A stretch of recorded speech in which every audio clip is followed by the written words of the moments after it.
Isang malakas na lindol na may lakas na magnitude na 6.5 ang tumama sa hilagang bahagi ng Papua New Guinea bandang umaga ng Lunes, April 15. Gayunman, ayon sa mga seismologists mula sa Estados Unidos, wala namang banta ng tsunami matapos ang pangyayari at hindi kinailangan na ilikas ang mga residente.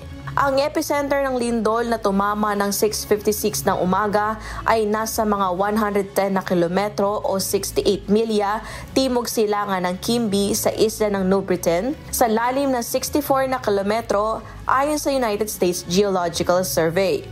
Niyanig din ng lindol na may lakas na magnitude 6.9 ang rehiyon noong nakaraang buwan kung saan hindi bababa sa 5 tao ang namatay at tinatayang 1,000 na bahay ang nasira.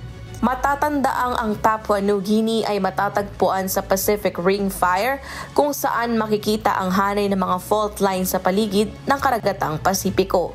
Sa lugar na ito nangyayari ang karamihan ng lindol at aktibidad ng bulkan sa mundo.